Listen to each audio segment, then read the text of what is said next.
17e roi du royaume de l'Indénié pour la commémoration de la 277e célébration de la fête des Ignames. La fête des Ignames a été l'occasion de parler de paix et de développement. Retrouvons notre correspondant Anissé Kouadio. C'est le nouvel an en pays Agny-Indénian, domicile de la famille Amouakouanso. Ici, les femmes préparent le repas avec la tubercule qui a sauvé le peuple indénian de la faim en son temps. L'igname, préparé dans toutes ses différentes composantes. C'est l'igname bouilli avec l'huile rouge, un peu de piment, un peu de sel. Ça, c'est la nourriture de nos ancêtres. On appelle Anani Padia. Là, c'est le foufou. C'est pour les ancêtres. C'est fait simple, on ne met rien dedans, on écrase simplement les ignames. Comme c'est pour les ancêtres, il y a un petit secret qui accompagne, c'est que ça rend les femmes fertiles.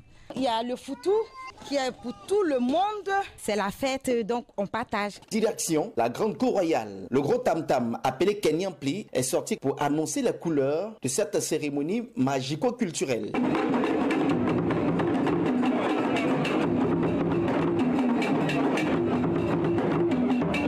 Sa Majesté Nana Bouakwasi III entre triomphalement pour saluer l'ensemble de son peuple et ses invités. Sa Majesté a installé les prêtresses traditionnelles ainsi que les femmes aspergent d'eau bénite la cour pour exterminer les esprits impurs afin que la cérémonie se déroule parfaitement. Les biablés, les différents tabourets noirs incarnant les différents rois qui sont succédés à la tête de l'Indénié font également leur entrée. Chaque tabouret est aspergé de sang du mouton immolé. Après ce rituel d'une grande importance, Nana Kame porte le message du roi axé sur le vivre ensemble en toutes les communautés vivant sur le sol de l'Indénié et une exhortation aux jeunes à se détourner de certains vices qui ne leur permettront pas d'avoir un avenir à Dieu. Nous sommes aussi interpellés par la dépravation de nos mœurs. Notre jeunesse se livre à toutes sortes de vices tels que la drogue, le viol, la prostitution, l'homosexualité, la tontine sexuelle et l'alcoolisme. Un autre fléau que nous devons combattre. Cette célébration de la fête des Lignames au cœur du royaume de l'Indénié a enregistré la présence d'éminentes personnalités du gouvernement ivoirien, parmi lesquelles M. Fidel Sarasoro, directeur des cabinets du président de la République, et de M. Eugène Akawele, président du Conseil économique, social, culturel et environnemental, et de bien d'autres personnalités du gouvernement. Plusieurs autorités traditionnelles issues de toute la Côte d'Ivoire ont tenu à être aux côtés de Sa Majesté Nana Bouakwasi III pour la commémoration de cet événement. Nous avertions à ce que notre culture se pérennise et à travers cette transmission aux nouvelles générations. Voilà pourquoi Agna existe. C'est une fierté pour Sa Majesté, mais pour nous aussi, Agna, c'est une fierté.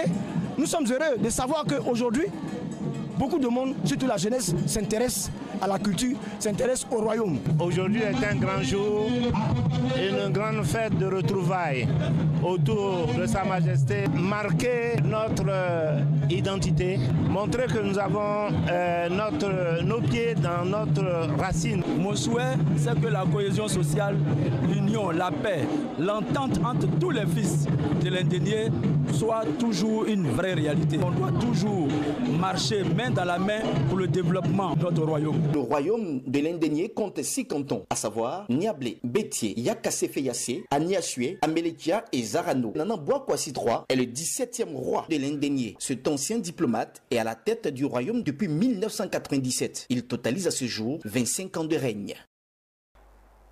Eh bien, c'est ici que se referme ce journal. Merci de l'avoir suivi. Bonne suite de programmes sur Business 24 Africa, la télé utile.